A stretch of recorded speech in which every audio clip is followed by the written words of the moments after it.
नमस्कार, जय हिंद। जिसका इंतजार था वो समय आ गया है। और आप लोग को मैंने पहले भी कहा था, वादा किया था आप लोगों से कि एनसीईआरटी साइंस आप लोग को प्रोवाइड कराऊंगा। तो बिल्कुल कमर, पेटी, लंगोट जो भी है कस लीजिए, सब कुछ बांध लीजिए, क्योंकि आज से शुरू हो चुका है एनसीईआरटी। जी हाँ, एनसीईआरटी का तांडव। साइंस आपको पूरा 9वां और 10वां यानी कि क्लास 9th और 10th पूरा आपको मिलने वाला है। तो आज का जो हमारा चैप्टर होगा, टॉपिक होगा, वो होगा सेल, कोशिका। हाँ, बहुत सारे बच्चों ने कमेंट किया था कि हिंदी और इंग्लिश दोनों में रखिए। तो आज तो नहीं हो पाया है, लेकिन जो नेक्स्ट वीडियो आएगा कल से, उसको हमने दोनों भाषा में रखा है, हिंदी में और इंग्लिश दोनों में। तो ये भी समस्या आपका जो है वो दूर हो जाएगा। आज जो प्रश्न आपको मिलेगा वो लगभग 118 119 प्रश्न आपको मिलने वाला है कोशिका से। आपको पता है कि अगर साइंस बायोलॉजी में किसी टॉपिक से ज्यादा प्रश्न आता है तो वो आता है कोशिका से। कैसे प्रश्न आते हैं, हर तरीके से प्रश्न को मैं रखने की कोशिश किया हूं। प्रश्नों की संख्या इसीलिए बढ़ी है क्योंकि उसको हमने हर तरीके से रखा है, ताकि आपको एकदम एग्जाम में कंफर्टेबल फील हो, समस्या का सामना न करना पड़े। अब जाहिर सी बात है कि प्रश्न जो है वो 120 है, तो लगभग 1 घंटा से ऊपर का समय आपको लगने वाला है। 1 घंटा एकदम मन को दबा करके बैठिए, जो भी बता रहे हैं उसको नोट करिएगा, पेन और पेपर भी रखे रहिए। जो पीडीएफ वाले बच्चे हैं उनको पीडीएफ दे दिया जाएगा। बाकी जो पीडीएफ से नहीं जुड़े हैं ग्रुप से, वो कम से कम पेन और कॉपी लेकर के बैठिए। सब इसी वीडियो में आपको ये मान के चलना है कि याद कर लेना है, और एग्जाम में समझिए कि आप तगड़ा रिजल्ट करेंगे अपना। चलिए आइए, पहला प्रश्न शुरू होता है। कोशिका, कोशिका टॉपिक है, तो कोशिका का सबसे पहले पता किसने लगाया, किसने बताया भाई कोशिका है क्या, है ना। तो कोशिका के बारे में सबसे पहले जानकारी जो है वह रॉबर्ट हुक। जी हाँ, किसको, रॉबर्ट हुक को पता चला। और ये ईस्वी भी पूछता है, तो ईस्वी होता है 1665। रॉबर्ट हुक, ईस्वी 1665। तो ये प्रश्न हो गया कोशिका का पता, तो बताएंगे रॉबर्ट हुक। और ईस्वी पूछेगा तो नेक्स्ट जो है क्वेश्चन वो ईस्वी का ही है। क्वेश्चन इसीलिए बढ़ा है क्योंकि हमने हर तरीके से क्वेश्चन को रखा है। अब देखिए क्यों ये फायदा आपको कराएगा, क्योंकि हमने यहां भी आपको बताया रॉबर्ट हुक 1665, यहां भी आप वही चीज पढ़ेंगे, तो आप एक तरह से रिवीजन भी कर लेंगे। रॉबर्ट हुक ने कोशिका की खोज किस वर्ष की थी, तो हमने बताया है 1665। अच्छा हाँ, एग्जाम में आपको ध्यान देना है, ऑप्शन देखिए ये भी ऐसे लिख देगा 1656 ऐसे लिख देगा, या 1565 लिख देगा, है ना। तो जरा सा बारीकियों को पकड़ना है आपको एग्जाम में, तो ये ध्यान रखिएगा 1665 है, 1665, ठीक ना, ये ध्यान रखना है आपको। आइए तीसरा सवाल। अच्छा, ये तो मृत कोशिका खोजा था इन्होंने। इन्होंने क्या खोजा था, मृत कोशिका। अब ये कह रहा है कि जीवित कोशिका का पता कब और किसने लगाया।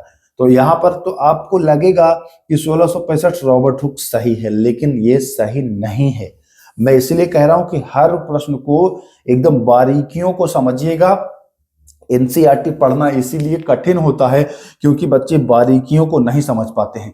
हमने क्या किया है कि सबको निचोड़ करके और एमसीक्यू बना दिया है, ताकि आपका एकदम मूड फ्रेश रहे और अच्छे से उसको कवर कर पाए। जो एनसीईआरटी ना याद होने वाला समस्या था, जो ना समझने वाला समस्या था, उसको हमने समझिए कि सल्टा ही दिया, उसको हमने सुलझा ही दिया, है ना।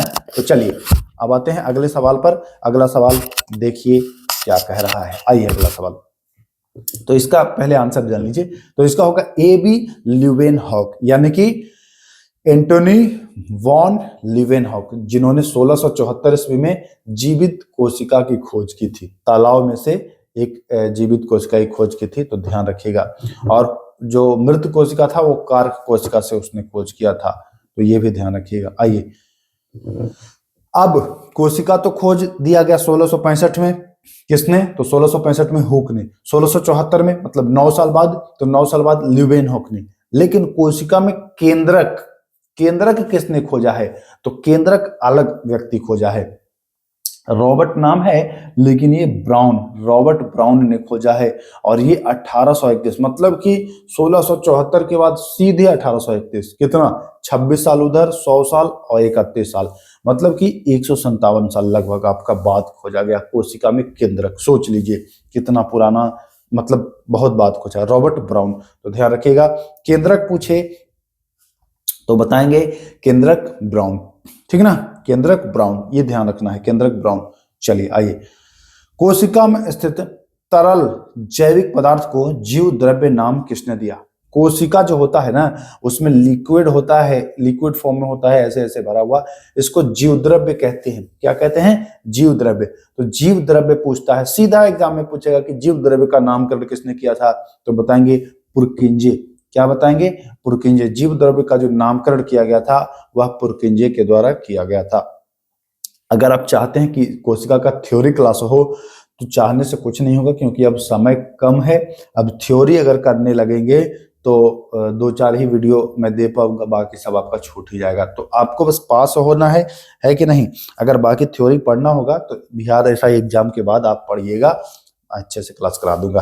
तो यहाँ पर ध्यान दीजिएगा, पुरकिंजे हो जाएगा राइट आंसर। चलिए, कोशिका सिद्धांत यानी सेल थ्योरी की बात की जा रही है। तो सेल थ्योरी की का जो प्रतिपादन किया था वो किया था दो वैज्ञानिक, स्लाइडेन और स्वान। जी हाँ, सिद्धांत देखिए स से शुरू होता है, स्लाइडेन भी स से शुरू होता है और स्वान भी स से शुरू होता है। तो ध्यान रखिएगा, सेल थ्योरी, सेल भी अगर लिखेंगे तो सेल भी स से शुरू होता है। सेल थ्योरी यानी कोशिका सिद्धांत, तो स्लाइडेन और स्वान, बिल्कुल इजीली आप याद कर लेंगे।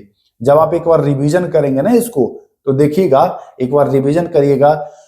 मैं तो आप लोग से कहूंगा कि पीडीएफ वाले ग्रुप से आप लोग जुड़ जाइए, क्योंकि जितने भी पीडीएफ देंगे वो एनसीईआरटी या फिर अभी लगभग 150 पीडीएफ दे चुका हूं, करंट अफेयर, पॉलिटी, हिस्ट्री जो भी है, इकोनॉमिक्स सबका। तो अगर पीडीएफ ग्रुप से जुड़े रहेंगे ना, तो जो दूंगा वो आप रिवीजन फट से कर लोगे।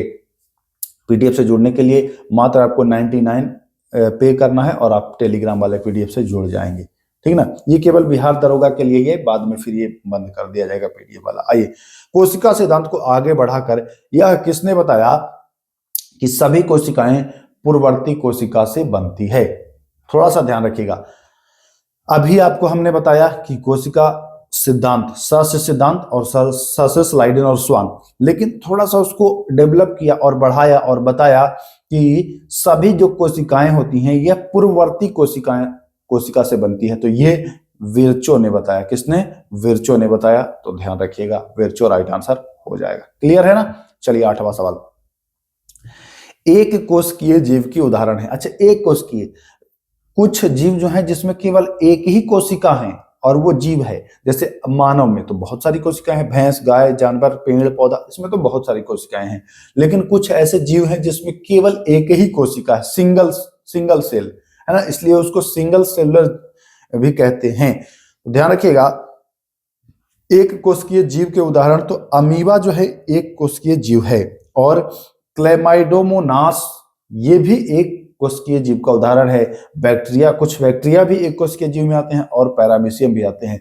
तो इस हिसाब से जो विकल्प हो जाएगा सही, ए तथा बी दोनों। ध्यान रखिएगा जरा सा, मैं अगर अमीबा के बारे में बताऊं तो देखिए, अमीबा सिंगल सेल होता है और आपने पढ़ा होगा कि अमीबा का कोई आकार नहीं होता है, ये मान के चलिए अमीबा है, ठीक है ना। अब ये सिंगल एक ही सेल है। अब यहाँ पर ये भोजन है, तो अब कहेंगे कि सिंगल सेल है तो इसका मुंह कहाँ है, कैसे खाएगा भाई, जीभ कहाँ है, दांत कहाँ है ना। अगर जीभ रहेगा, दांत रहेगा तो फिर अलग अलग सेल हो जाएगा। तो ये क्या करेगा, अपने शरीर को ऐसे ऐसे निचोड़ते निचोड़ते निचोड़ते निचोड़ते ऐसे लाएगा और इसको अपने लपेटे में ले लेगा। अब ये भोजन जो है ये इसके सेल के अंदर चला गया। तो अमीबा ऐसे होता है।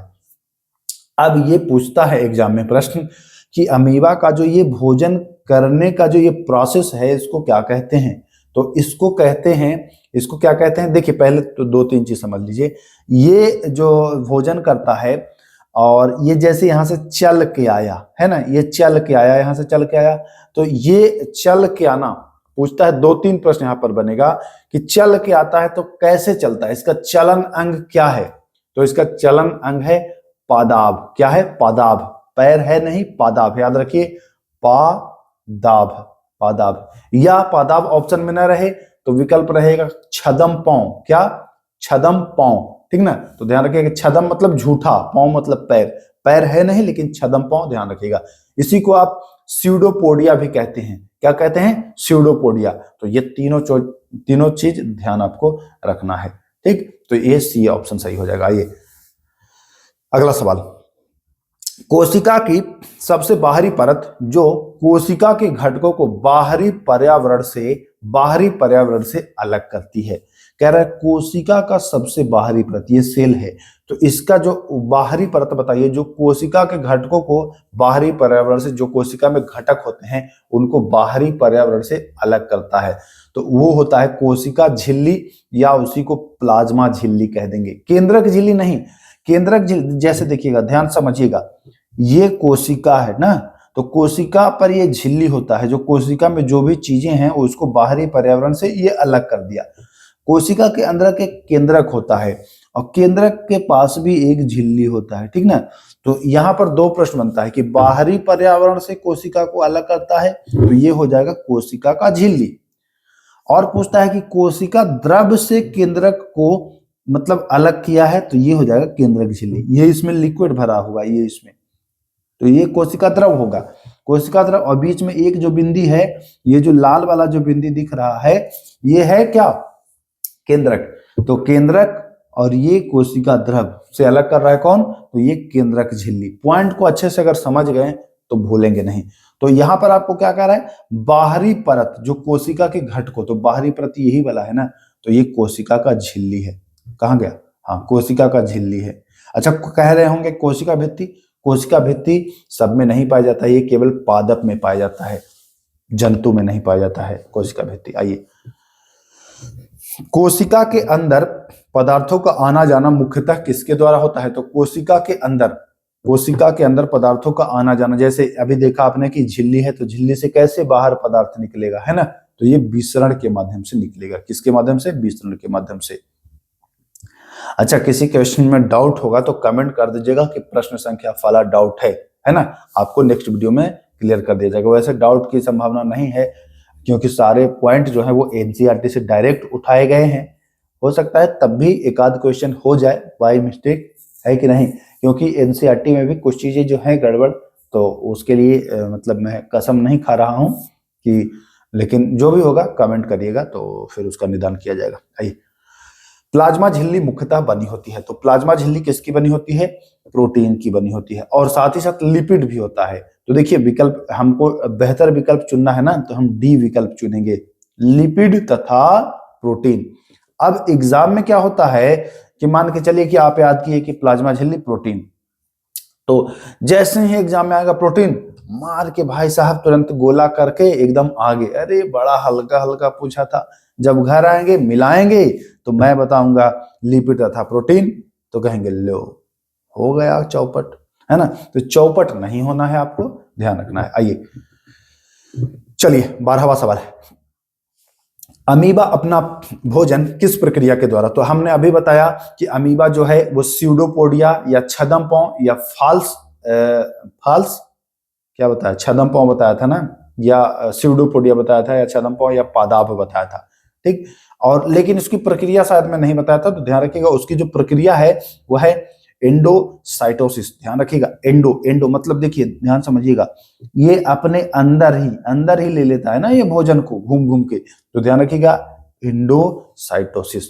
बहुत अच्छा सवाल है, मोस्ट इंपोर्टेंट है, सारे प्रश्न इस वीडियो के इंपॉर्टेंट है, किसी अन्य मतलब अलग क्वेश्चन पर स्टार मत लगाइए, सारे हैं मोस्ट इंपोर्टेंट, ध्यान रखिएगा। आइए, कोशिका भित्ति यानी कि सेल वॉल है ना, कोशिका मतलब सेल और भित्ति मतलब दीवार या बाल, तो ये केवल पादप में पाया जाता है, जंतु में नहीं पाया जाता। जंतु मतलब आप अपने आप को ही मानिए, तो आप में भित्ति है, कहीं दीवार है, बाहर का जो चमड़ा छिलेंगे तो तुरंत खून बहेगा, वहां कोशिका है, भित्ति नहीं है।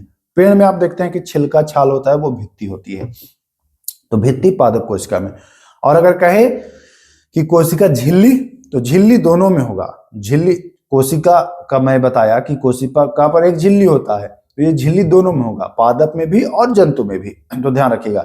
आइए, पादप कोशिका की कोशिका भित्ति किसकी बनी होती है? तो पादप कोशिका की जो कोशिका भित्ति होती है पादपों में, यानी कि प्लांट, पादप मतलब प्लांट, पादप मतलब कुछ और मत समझ लीजिएगा ना। तो पादपों की जो कोशिका भित्ति होती है वह सेलुलोज की होती है। तो कैसे याद करना है? पादप को पा लिखना है और सेलुलोज को से लिखना है ना। तो पा से आपको याद करना है, जैसे दिमाग में आएगा पादप की कोशिका भित्ति पा से, मतलब से सेलुलोज, तो याद हो जाएगा, आपको इजिली याद हो जाएगा। ये बहुत इंपॉर्टेंट है, बहुत ज्यादा, ये कोशिका भित्ति पढ़ लीजिएगा।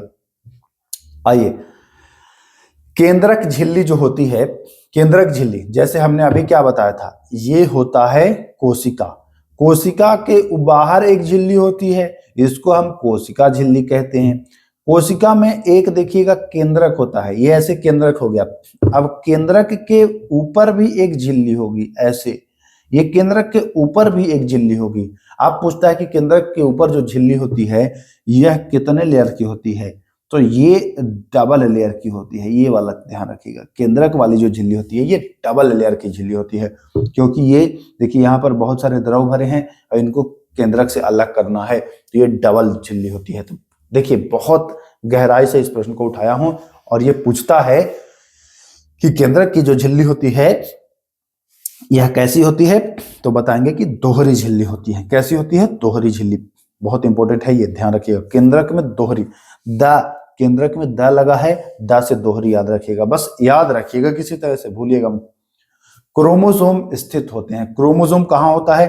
तो क्रोमोसोम इसी केंद्रक में होता है, इसी केंद्रक में होता है क्रोमोसोम। तो कहाँ गया? सी ऑप्शन सही है, केंद्रक में। आइए,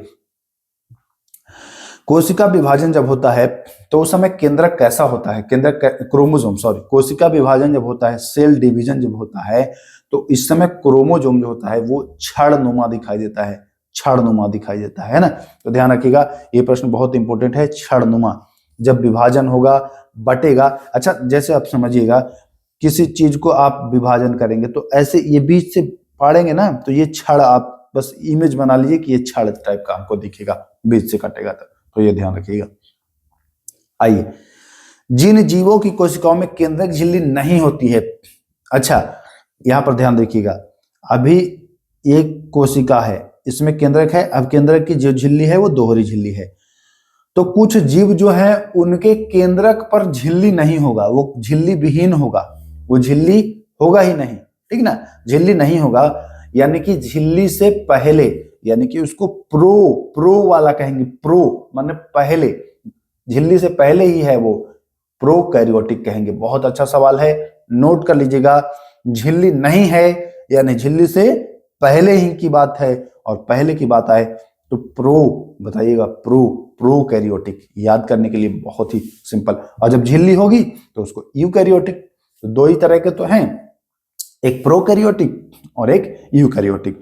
तो प्रोकैरियोटिक मतलब झिल्ली नहीं है, झिल्ली से पहले, और यूकैरियोटिक मतलब झिल्ली है। ठीक, चलिए 19वां सवाल। आइए देखिए क्या कह रहा है 19वां सवाल। जिन जीवों के कोशिकाओं में केंद्रक झिल्ली, तो झिल्ली है तो यूकैरियोटिक है, ज्यादा समय नहीं लूंगा। यूकैरियोटिक कोशिका देखिए दो तरह का है, एक प्रो है, प्रो में झिल्ली नहीं है, यूकैरियोटिक में झिल्ली है। यूकैरियोटिक कोशिका जो है उसमें क्लोरोफिल कहां पाया जाएगा? तो क्लोरोफिल केवल पादप कोशिका में पाया जाएगा, जानते ही हैं, और क्लोरोफिल प्लास्टिड में पाया जाएगा। कहां? प्लास्टिड में पाया जाएगा। तो ध्यान रखिएगा, सी बिल्कुल सही आंसर हो जाएगा। आइए, प्लास्टिड। चलिए, जीव द्रव्य बना होता है। जीव द्रव्य बना होता है किसका? तो जीव द्रव्य कोशिका द्रव्य एवं केंद्रक से। जब हमने आपको बताया था कि देखिए ये कोशिका है और ये केंद्रक है ना, और केंद्रक के बाहर दो झिल्ली है, दोहरी झिल्ली। अब इसमें जो लिक्विड है ये संपूर्ण जीव द्रव्य आएगा। तो जीव द्रव्य में क्या आएगा? ये कोशिका वाला द्रव्य और ये केंद्रक वाला भी है ना। तो दोनों ये सब जीव द्रव्य, मतलब कोशिका के अंदर जो है वो जीव द्रव्य है। ठीक, तो ध्यान रखिएगा, कोशिका द्रव्य एवं केंद्रक से ये जीव द्रव्य बनेगा। आइए अगला प्रश्न आते हैं। तो क्या हो जाएगा? सी ऑप्शन सही हो जाएगा। आइए, वायरस में जीवन के गुण नहीं पाए जाते हैं। वायरस को कहा जाता है कि सजीव है कि निर्जीव है, क्योंकि इसमें जीवन नहीं होता है। क्यों नहीं होता है? क्योंकि इसकी जो कोशिका होती है, ये कोशिका, ध्यान रखिएगा, अभी हमने क्या बताया था कि केंद्रक पर तो दोहरी झिल्ली होती ही है, साथ ही साथ कोशिका पर भी झिल्ली होती है। लेकिन जो वायरस होता है ना, वायरस होता है ये झिल्ली होता ही नहीं है। वायरस पर ये वाला झिल्ली गायब रहेगा। ये जो झिल्ली देखिए अभी आ गया है, ये झिल्ली गायब हो जाएगा। वायरस पर ये झिल्ली नहीं होगा। तो वायरस पर झिल्ली जब नहीं होगा तो क्या होगा, इसमें कोई कोशिका झिल्ली नहीं होती है। अब जिसमें प्रवेश करता है उसके जैसा ये जीना शुरू कर देता है, तो झिल्ली नहीं होता है, ध्यान रखिएगा। चलिए, ER अंतर्द्रव्य जलिका, ध्यान रखना है, अंतर्द्रव्य जलिका ER क्या कहते हैं, ER है ना, ER। अंतर्द्रव्य जलिका कितने प्रकार की होती है, यानी कि ER जो है वो कितने प्रकार की होती है। अच्छा, ER का फुल फॉर्म कभी पूछ दे या इसका अंग्रेजी पूछ दे, नेक्स्ट वीडियो से आपको इंग्लिश वर्जन भी मिल जाएगा, परेशान मत होइए। तो इसका होता है इंडोप्लाज्मिक, इंडोप्लाज्मिक स्पेलिंग भी मैं, अगर स्पेलिंग का कोई मतलब नहीं है, बस आप जान लीजिए, ENDOPLASMIC,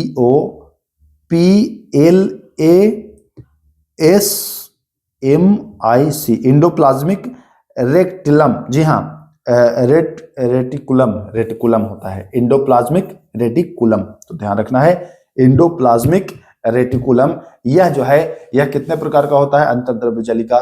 तो दो होगा, एक चिकना होगा और एक खुरदरा होगा, मतलब एक रुखरा होगा और एक स्मूथ होगा। तो दो प्रकार का होगा। ER इंडोप्लाज्मिक रेटिकुलम जो है, रेटिकुलम जो है वो दो प्रकार का होगा, चिकना और खुरदरा। आइए ध्यान समझिएगा इसको।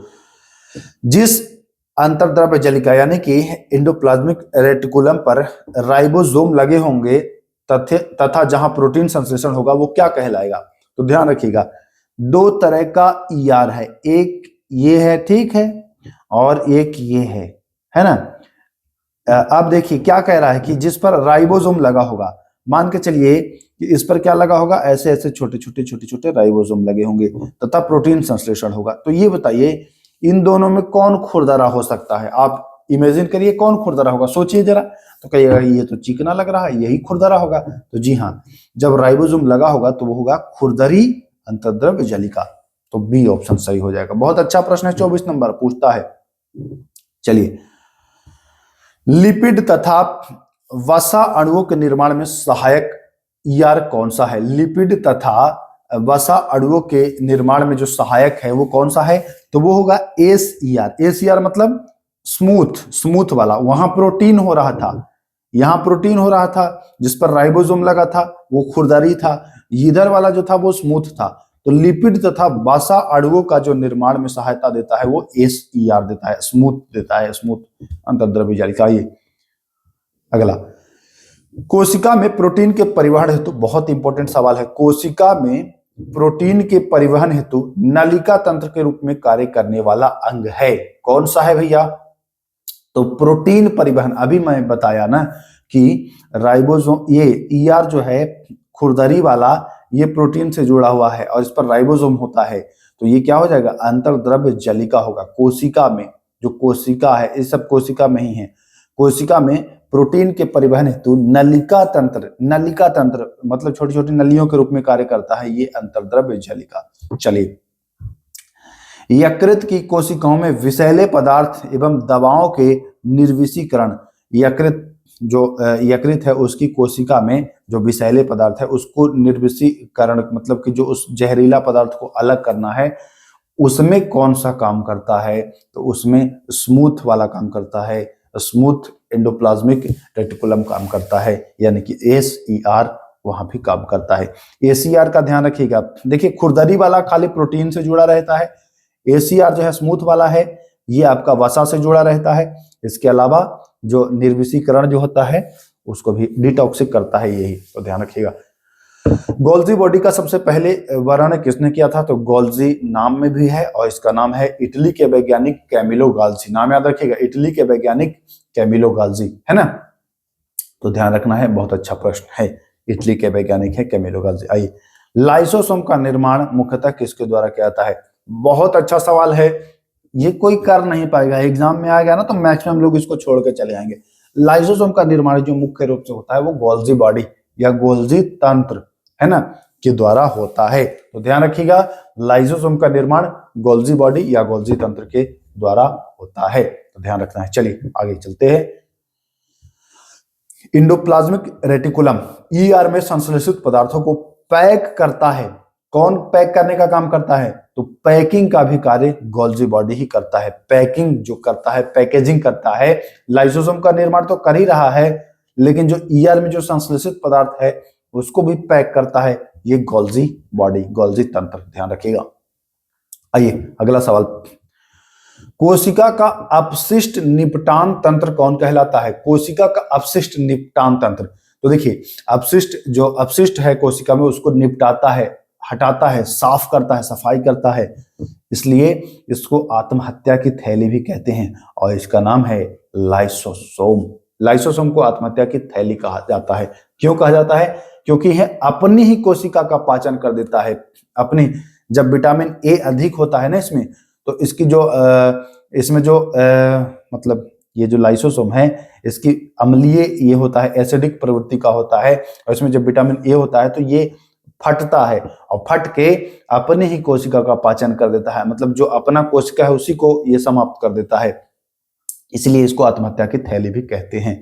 तो देखिए क्यों कहा जाता है? क्योंकि ये अपनी ही कोशिका का पाचन कर देता है। ठीक, आइए, निम्न में से कौन कौन झिल्ली से घिरी झिल्ली संरचनाएं हैं? तो लाइसोसोम भी झिल्ली से घिरा हुआ है, गोल्जी बॉडी भी है, और अंतर्द्रव्य जलिका यानी कि एंडोप्लाज्मिक रेटिकुलम भी, ये भी जो है झिल्ली से घिरा हुआ है। ध्यान रखिएगा, लाइसोसोम का भी झिल्ली होगा, गोल्जी बॉडी में भी झिल्ली होगा, और अंतर्द्रव्य जलिका में भी झिल्ली होगा, तो हो जाएगा ये सभी।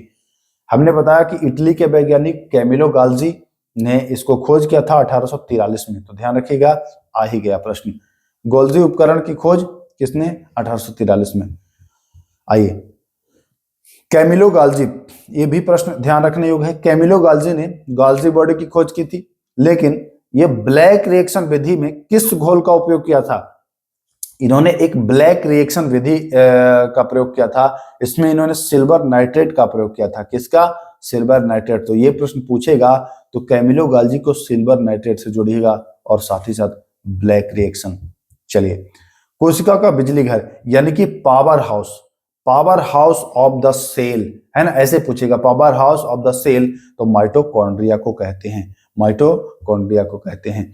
माइटोकॉन्ड्रिया जो है वह ऊर्जा उत्पादन करता है, ऊर्जा उत्पादन करता है, किस रूप में? ग्लूकोज में नहीं, एडीपी में नहीं, एटीपी में, एटीपी के रूप में, एडिनोसिन ट्राइफॉस्फेट। ध्यान रखिएगा, एटीपी का फुल फॉर्म पूछे तो एडिनोसिन ट्राइफॉस्फेट एटीपी के रूप में ये उत्पादन करता है, जिसमें 36 एटीपी एक अणु से बनते हैं, तो ध्यान रखिएगा, यह है इंपॉर्टेंट।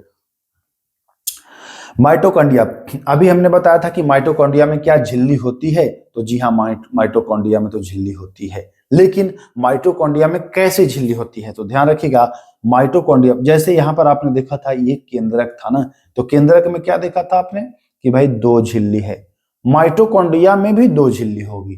माइटोकॉन्ड्रिया, टू मतलब टू, और केंद्रक में द था, द मतलब भी दो और टू मतलब भी टू, तो ध्यान रखिएगा दोहरी झिल्ली। बस याद कर लीजिए, ये झिल्ली वाला मिलान कराने वाला देगा कि इनमें से किसमें कितनी झिल्ली है। मैं बार बार कह रहा हूं, ये झिल्ली वाला रख लीजिएगा, मिलान कराने के लिए दे देगा कि किसमें कितनी झिल्ली होती है। तो ध्यान रखिएगा, केंद्रक में भी दो झिल्ली, माइटोकॉन्ड्रिया में दो झिल्ली। आगे चलिए, सब मैं बता दूंगा। चलिए, निम्न में से किस कोशिकांग में अपना खुद का यानी अपना स्वयं का डीएनए भी होगा उसका और राइबोसोम भी होगा? तो ये माइटोकॉन्ड्रिया जो है ना, इसमें अपना खुद का डीएनए होगा और खुद का राइबोसोम होगा, तो ध्यान रखिएगा, माइटोकॉन्ड्रिया। चलिए आगे चलते हैं। 40वां, कोशिका विज्ञान का जनक यानी कि फादर ऑफ साइटोलॉजी, तो रॉबर्ट हुक, आपको पता ही है कि 1665 ईस्वी में इन्होंने खोजा था कार्क कोशिका से, कोशिका विज्ञान का जनक इनको कह देंगे। चलिए, यह सिद्धांत किसने दिया था कि सभी जो सजीव है उनका शरीर एक या एक से अधिक कोशिका से बना है? तो ये कोशिका का सिद्धांत ही है ये कि भैया सभी जो जीव हैं वो एक या एक से अधिक से बने हैं। तो बताया था ना कि कोशिका का सिद्धांत, सा से सिद्धांत और सा से स्लाइडेन और सा से स्वान, तो ये ध्यान दीजिएगा। लेकिन पूर्ववर्ती कोशिका तो विरचो होगा, पूछेगा कि कोशिका का निर्माण पूर्ववर्ती कोशिका से, तब बताएंगे कि विरचो। क्लियर? क्लियर है सर। आइए, इनमें से कौन कोशिका सिद्धांत का पालन नहीं करता है? कोशिका सिद्धांत, अब सेल थ्योरी का पालन कौन नहीं? सेल थ्योरी में बताया स्लाइडन स्वान वाले में कि अपने पूर्ववर्ती कोशिका से बनता है। लेकिन ये कुछ हैं, ये सेल थ्योरी का पालन नहीं करते हैं, ये सेल थ्योरी का पालन नहीं करते हैं, और ये हैं वायरस भी नहीं करते हैं, आरबीसी भी नहीं करते, और प्रियन, मतलब ये तीनों जो है वो सेल थ्योरी का पालन नहीं करते हैं। तो ध्यान रखिएगा, ये प्रश्न पूछ सकता है कि भैया कौन सेल थ्योरी का पालन नहीं करता है, तो बताएंगे ये प्रियन भी नहीं करता है, आरबीसी भी नहीं करता है, और वायरस भी नहीं करता है। ठीक, तो ध्यान रखिएगा। आइए, न्यूरॉन कोशिका, न्यूरॉन कोशिका कैसी होती है, तो आप देखे ही होंगे न्यूरॉन कोशिका ऐसे शाखा युक्त होता है ना, पतला लंबा सा, तो ये जानते हैं, इमेज देखा होगा आपने।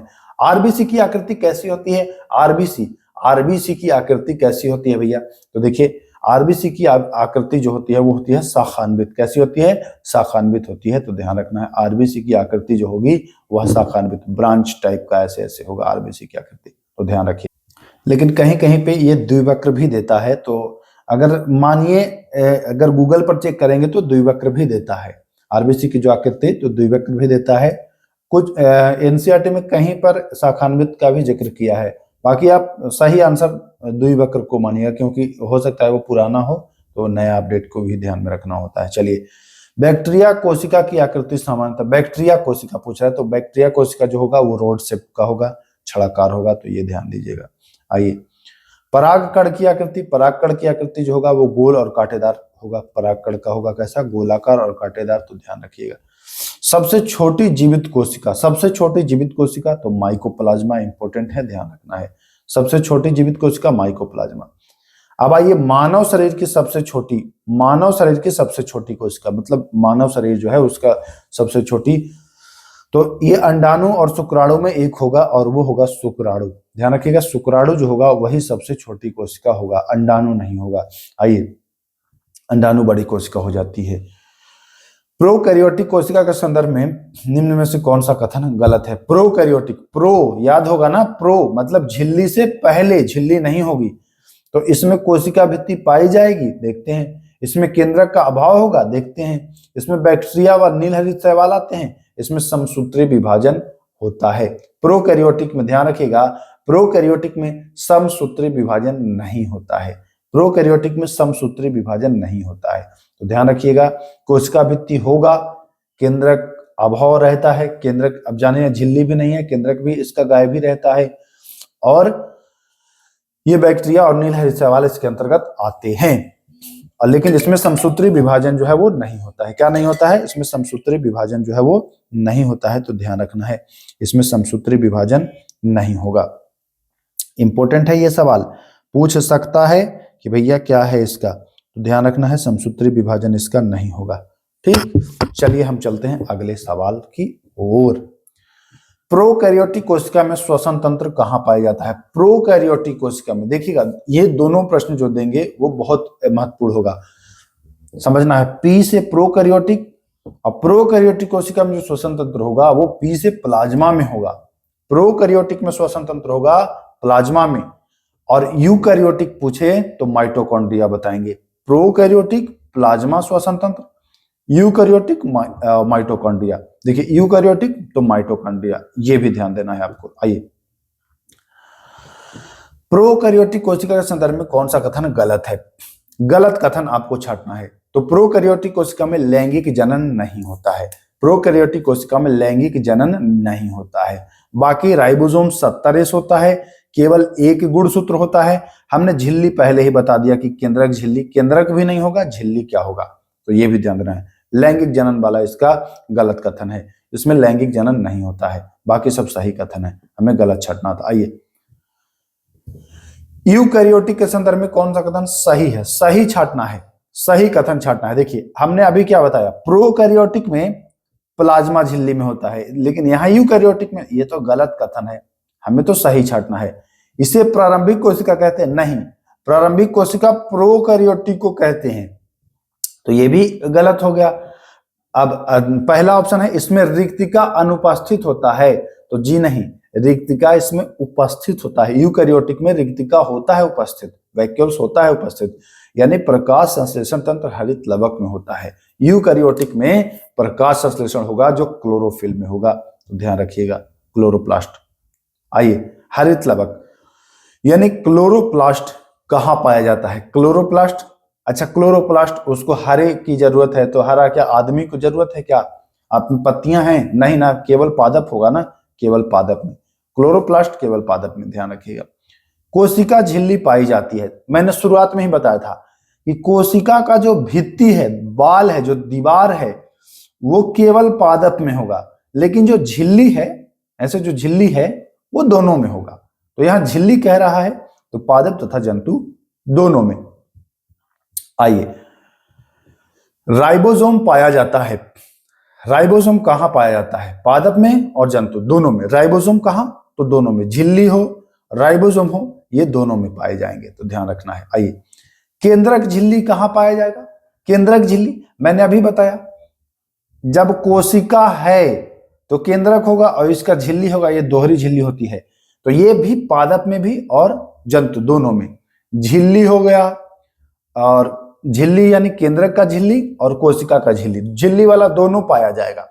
फिर राइबोसोम भी पाया जाएगा, तो ध्यान रखना है दोनों में हो जाएगा, यहां भी सी सही। चलिए, जंतु कोशिका में कार्बोहाइड्रेट का संचय, जंतु में कार्बोहाइड्रेट का संचय तो ग्लाइकोजन के रूप में, और पादप में, तो पादप में स्टार्च के रूप में।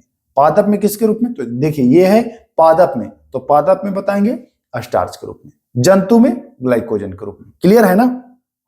क्लियर है। आइए, पादप कोशिका यानी कि प्लांट में जो कोशिका होगी, इसकी कोशिका भित्ति तो ये पहले ही करा दिया हूं, सेपा मैं बताया था, सेल्यूलोज और पादप बताया था कि नहीं बताया था? तो बताया था। पादप कोशिका के सेल्यूलोज, तो ध्यान रखिएगा। यहां से 60 से आगे जो प्रश्न है 4-5, उसको बहुत गौर से देखिएगा। पादप का मैं बता दिया, तो सेल्यूलोज और पादप यानी सेपा या पासे, तो ऐसे याद किया था आपने। जीवाणु की, तो जीवाणु की पेप्टाइडे ग्लाइकोन, जी हां, जीवाणु की कोशिका भित्ति तो पेप्टाइडे ग्लाइकोन यानी जी पे। जी पे जानते हैं ना, गूगल पे, जी पे, तो याद रखिएगा, जी से जीवाणु और पे से पेप्टाइडोग्लाइकिन, है ना, तो ध्यान रखिएगा जी पे हो जाएगा यहां। कवक की, तो क से कवक और क से काइटिन, क से कवक और क से काइटिन, तो ध्यान रखना है कवक की कोशिका भित्ति ग्लूकोसेमीन या काइटिन, मीन और टीन, ऐसे याद कर लीजिएगा, तो ये भी हो गया। शैवाल की कोशिका भित्ति, तो शैवाल की कोशिका भित्ति किसकी होती है? ध्यान दीजिए, बहुत अच्छा प्रश्न है ये। जितने भी 60 के बाद वाला बता रहा हूं, ब्रांडेड क्वेश्चन है, कहीं नहीं मिलेगा आपको, खोजते रह जाओगे। जो क्वेश्चन करा दे रहा हूं ना, देखिएगा कुछ दिन बाद अन्य लोग इसको कॉपी करेंगे, दूसरे चैनल वाले कॉपी करेंगे और इसका सॉल्यूशन कराएंगे आपको। देखिएगा कुछ दिन बाद आप खुद ही महसूस करिएगा कि आप लोग कितना एडवांस और कितना आगे निकल गए हैं उन लोगों से। आइए, तो शैवाल की जो कोशिका भित्ति होती है, यह ग्लाइकोप्रोटीन और पॉलीसेकेराइड, पॉलीसेकेराइड नहीं, पॉलीसेकेराइड का बना होता है, तो ये ध्यान देना है, शैवाल का पॉलीसेकेराइड और ग्लाइकोप्रोटीन। ध्यान रखिएगा, याद कर लीजिए, रट लीजिए। कवक की काइटिन, पादप का सेलुलोज और पेप्टाइडोग्लाइकेन किसका था? याद है कुछ की भूल गए? तो पेप्टाइडोग्लाइकेन जी पे बताया था, जीवाणु का, ठीक ना। बाकी शैवाल का ग्लाइकोप्रोटीन या पॉलीसेकेराइड। आइए, गुणसूत्र का क्रियात्मक भाग कहलाता है, तो गुणसूत्र का जो क्रियात्मक भाग कहलाएगा वो जीन कहलाएगा। क्या कहलाएगा? जीन, तो विकल्प बी यहां पर सही होगा। गुणसूत्र के दोनों क्रोमैटिड जिस स्थान पर मिलते हैं, गुणसूत्र के दोनों क्रोमैटिड जिस स्थान पर मिलेंगे ना, गुणसूत्र के, उसको कहा जाएगा क्या? सेंट्रोमियर, उसको कहा जाता है सेंट्रोमियर। ध्यान रखिएगा, गुणसूत्र का जो जुड़ता है उसको कहा जाता है सेंट्रोमियर। सेंटर मतलब बीच में, तो बता देंगे सेंट्रोमियर। क्लियर हो गया। आइए, गुणसूत्र का अंतिम छोर, अंतिम, किसी चीज का अंतिम है तो ये अंतिम क्या हो जाएगा? अंतिम पूछ होगा, टेल होगा, तो टेलोमियर याद कर लीजिए, तो बहुत आसानी से तो आप याद कर सकते हैं, ठीक ना। आइए, ये भी महत्वपूर्ण है। गुणसूत्र का सबसे बाहरी आवरण, बाहरी, ये गुणसूत्र है तो इसका सबसे बाहरी जो आवरण है वो पेलिकल होगा। क्या होगा? पेलिकल। ध्यान रखिएगा।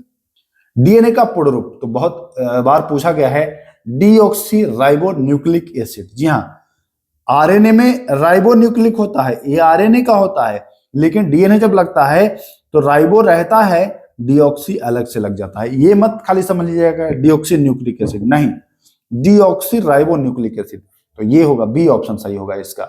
आइए हम 69वें प्रश्न की ओर बढ़ गए हैं। आरएनए तो राइबो न्यूक्लिक एसिड, नाइट्रिक नहीं, राइबो न्यूक्लिक एसिड, तो ध्यान रखना है।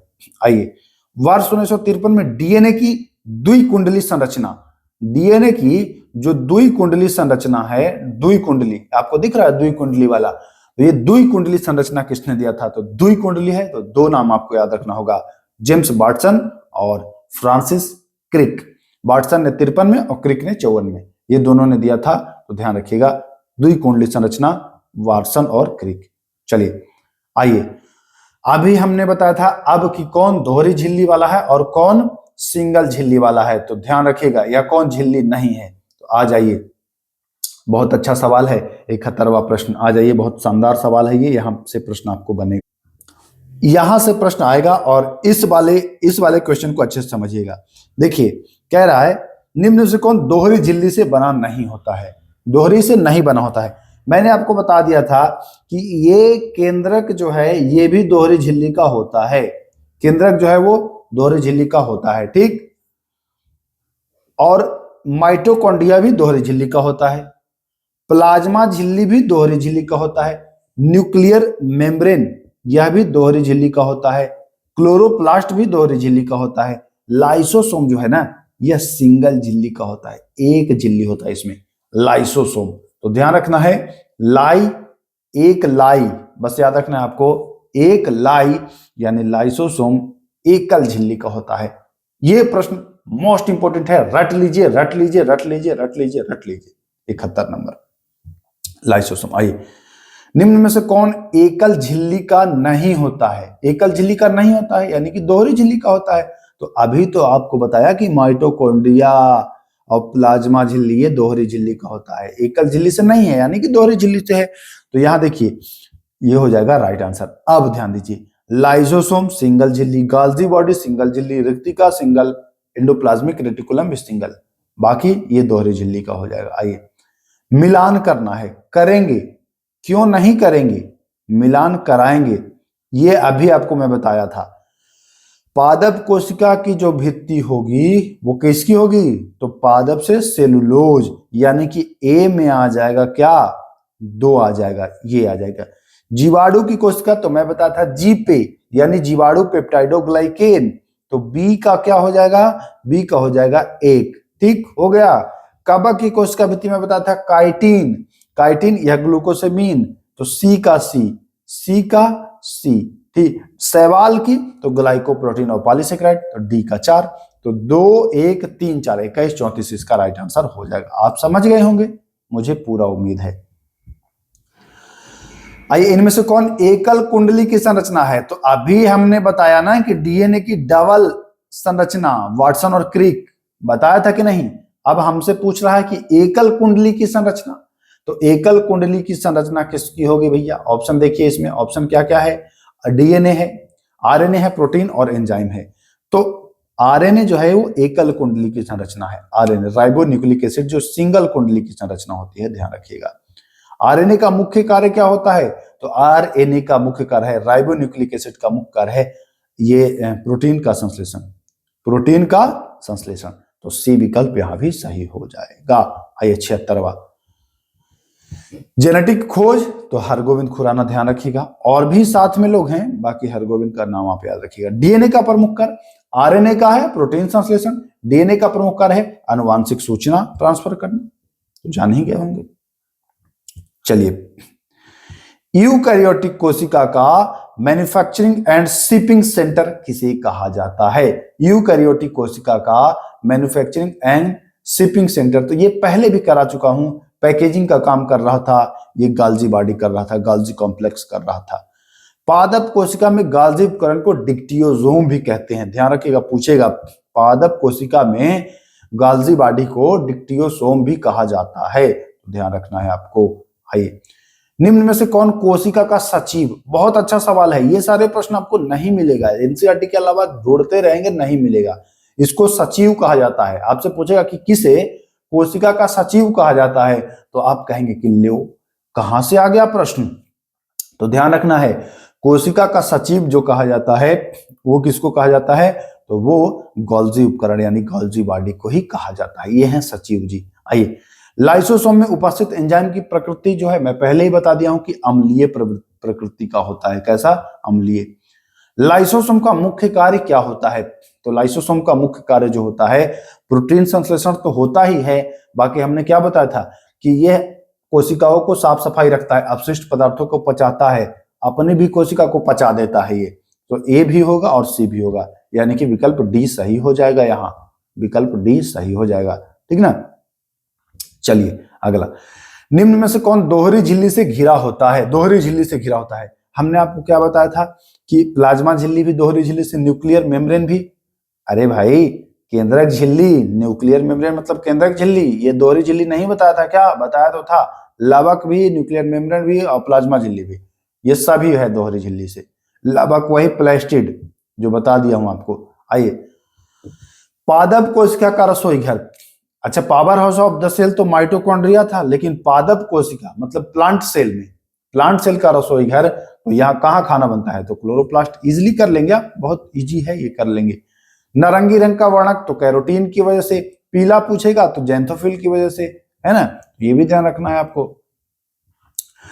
माइटोकॉन्ड्रिया की खोज अल्टमैन ने की थी, लेकिन कब की थी? तो 1890। तो ईस्वी भी याद रखिएगा। माइटोकॉन्ड्रिया ये डबल झिल्ली वाला है माइटोकॉन्ड्रिया, ध्यान रखिएगा। माइटोकॉन्ड्रिया का देखिए, खोजा तो अल्टमैन ने, लेकिन नामकरण दिया था बेंडा ने, कार्ल बेंडा, तो ध्यान रखिएगा बेंडा को।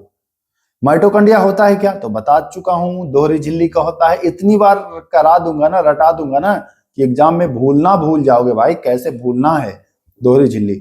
आ जाइए, एक ग्लूकोज के अणु के अपघटन से कितने एटीपी बनते हैं?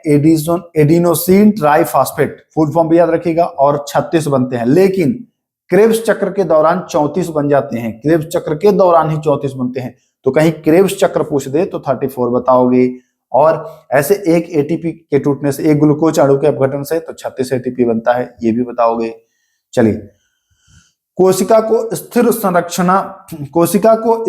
संरचना प्रदान करने वाला अंग है, कोशिका को स्थिर संरचना देता है, ये देता है सेंट्रोसोम, ध्यान रखिएगा, सेंट्रोसोम। तो ए ऑप्शन सही हो जाएगा। चलिए देखिए, एक प्रश्न और है जो पूछता है, कौन कोशिका को तीक्ष्णता प्रदान करता है? कोशिका को तीक्ष्णता कौन प्रदान करता है? तो कोशिका जो तीक्ष्णता जो प्रदान करता है, ध्यान रखिएगा, नोट कर लीजिएगा। कोशिका को जो तीक्ष्णता प्रदान करता है वो सेल वॉल करता है। कौन? सेल वॉल करता है, तो ध्यान रखिएगा, सेल वॉल यानी कि कोशिका भित्ति करता है।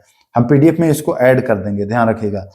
राइबोसोम पाए जाते हैं, तो मैं बता दिया हूं कि राइबोसोम पादप में भी पाया जाएगा और जंतु में भी, या प्रोकैरियोटिक में और यूकैरियोटिक दोनों में पाया जाएगा, तो ये सी ऑप्शन सही हो जाएगा। राइबोसोम पाए जाते हैं, राइबोसोम पाए जाते हैं, फिर आ गया, सॉरी राइबोसोम ही है क्या? दोनों राइबोसोम 93 में तो बताया, तो वही है ना, ये दूसरा है। राइबोसोम पाए जाते हैं केवल प्रोकैरियोटिक में, राइबोसोम पाए जाते हैं, अच्छा दूसरा है। हाँ, राइबोसोम पाए जाते हैं, किस में पाए जाते हैं? तो राइबोसोम आपको केवल केंद्रक में नहीं, केंद्रक में तो होगा, माइटोकॉन्ड्रिया और हरित लवक दोनों, मतलब सभी में पाया जाएगा, तो ये भी ध्यान रखना है। लाइसोसोम की खोज किसने की थी? तो लाइसोसोम की खोज डी डुबे, किसने किया था? डी डुबे ने किया था लाइसोसोम की, ठीक ना। राइबोसोम की खोज जेई पैलार्डे ने किया था राइबोसोम की खोज, तो ध्यान रखिएगा। सेंट्रोसोम की खोज, सेंट्रोसोम बहुत अच्छा प्रश्न है। सेंट्रोसोम अभी मैं बताया था, जो सेंट्रोसोम अभी बताया है ना, कोशिका को स्थिरता प्रदान करने वाला, याद होगा कि भूल गए? कोशिका को स्थिरता प्रदान करता है सेंट्रोसोम, लेकिन सेंट्रोसोम की खोज पूछेगा तो बताएंगे बोवेरी ने। सेंट्रोसोम की खोज किसने? तो बोवेरी ने, तो ध्यान रखिएगा, बोवेरी ने। या इसको तारक काय भी कहते हैं, तारक काय पूछ देगा तब ध्यान रखिएगा, वही है। चलिए, प्रोकैरियोटिक कोशिका में राइबोसोम का प्रकार, प्रोकैरियोटिक कोशिका में जो राइबोसोम का प्रकार होता है वो कितना? 80 का, 90 का या 70 का? तो मैं बताया कि प्रोकैरियोटिक में 70 का और यूकैरियोटिक पूछे तो 80 का, तो यहाँ प्रो पूछ रहा है, प्रो मतलब पहले वाला 70 कर दीजिएगा। चलिए, मानव कोशिका को एक पूर्ण कोशिका चक्र में 24 घंटे का समय लगभग लग जाता है, कितना? 24 घंटे। जीवन की मूलभूत संरचनात्मक इकाई है कोशिका, ना कि टिश्यू, तक नहीं है, कोशिका है। चलिए, इनमें से कौन कोशिका का सक्रिय भाग है? बहुत इंपॉर्टेंट है, झिल्ली। झिल्ली का नाम आपने सुना है? सुना है। तो ये जो है, कोशिका झिल्ली ये सक्रिय भाग है। कौन सा? कोशिका झिल्ली। बहुत इंपॉर्टेंट है, ध्यान रखिएगा, ध्यान रखना पड़ेगा आपको। ल्यूकोप्लास्ट का मुख्य या प्रारंभिक कार्य क्या है? ल्यूकोप्लास्ट का मुख्य कार्य है जो संचय करना है। क्या है? संचय करना। ध्यान रखिएगा, संचय करना। प्लास्टिड पाया जाता है, प्लास्टिड केवल पादप में पाया जाएगा। कहां पाया जाएगा? तो केवल पादप में पाया जाएगा। 3 प्रकार का होगा, ल्यूकोप्लास्ट, क्रोमोप्लास्ट और क्लोरोप्लास्ट। 3 प्रकार का, ल्यूकोप्लास्ट, क्रोमोप्लास्ट, क्लोरोप्लास्ट।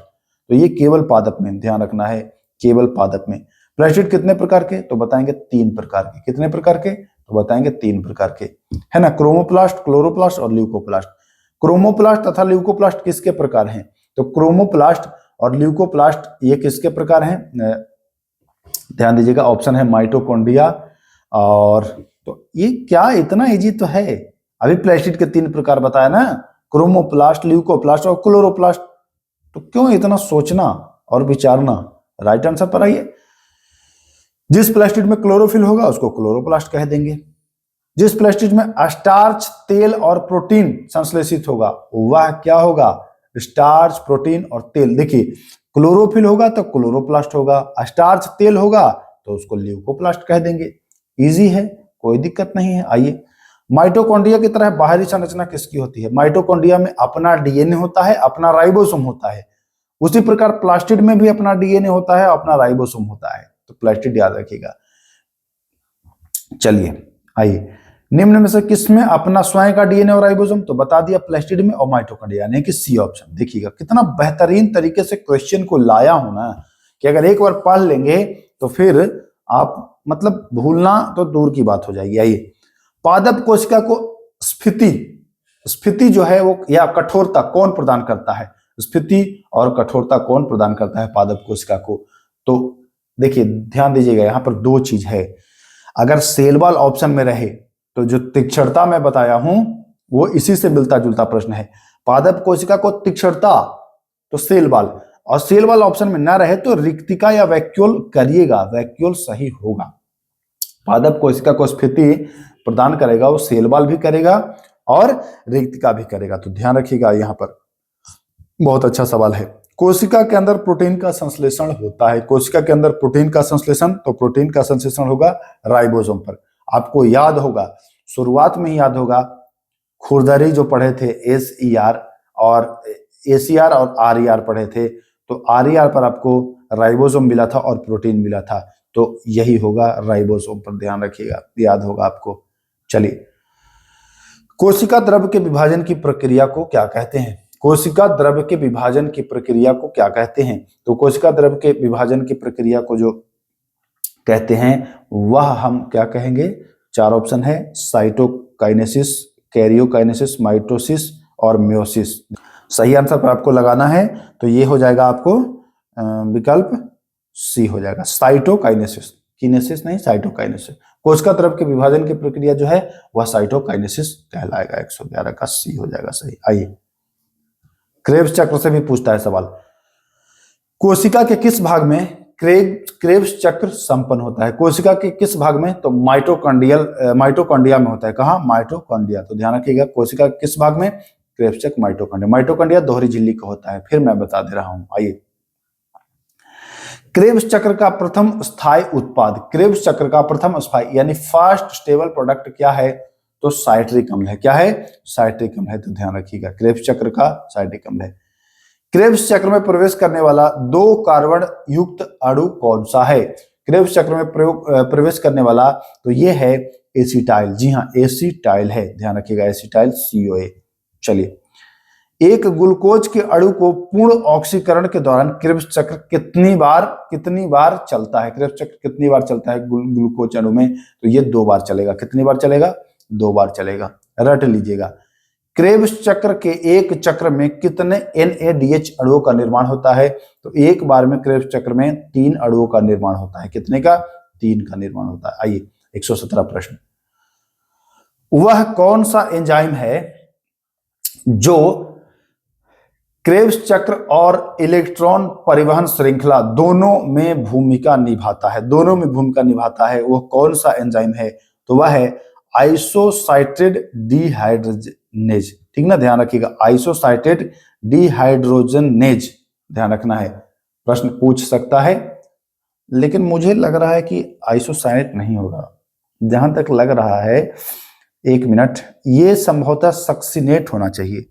इसको सक्सिनेट कर लीजिए आप, है ना। सक्सिनेट डिहाइड्रोजन होगा हमारे हिसाब से, आइसोसाइटेट नहीं होगा, सक्सिनेट होगा। ध्यान दीजिएगा, जरा सा मुझे याद नहीं आ रहा था, बट सक्सिनेट होगा, ध्यान दीजिएगा।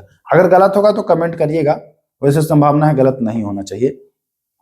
आइए, क्रेब्स चक्र में FADH2 का निर्माण किस चरण में होता है? तो ये सक्सिनेट, हाँ सक्सिनेट ही सही होगा आंसर उसका। देखिए ये होगा सक्सिनेट डिहाइड्रोजनेज में होगा ही, और क्योंकि यहां जब सक्सिनेट से परफ्यूमेट बनता है तभी ये FADH2 का निर्माण होता है, तो सक्सिनेट सही होगा। चलिए आइए अगला प्रश्न। क्रेब्स चक्र को और किस नाम से जाना जाता है? तो इसको साइट्रिक अम्ल चक्र भी कहते हैं, साइट्रिक अम्ल चक्र के नाम से भी इसको जाना जाता है, या TAC के भी नाम से जाना जाता है, तो ये भी ध्यान रखना है। चलिए, तो बस इतने ही प्रश्न थे। कितने सवाल थे? 119 सवाल थे। बाकी PDF में आपको 120 दे दूंगा, जो तीक्ष्णता प्रदान करता है वो भी ऐड करा दूंगा। तो मैंने कोशिश किया कि 1 घंटा, लेकिन 1 घंटा के भीतर ही हमने इसको निपटा दिया। और कोशिका का चैप्टर आपको कैसा लगा, आज का वीडियो कैसा लगा, कमेंट जरूर करिएगा। ये प्योर NCERT का है, एक भी क्वेश्चन बाहर अब नहीं जाएगा आपका एग्जाम में कोशिका से अगर सवाल आता है तो, क्योंकि NCERT और उसके अलावा भी कुछ फैक्ट्स मैंने ऐड किए हैं जो आपको NCERT में भी नहीं मिलने वाला है।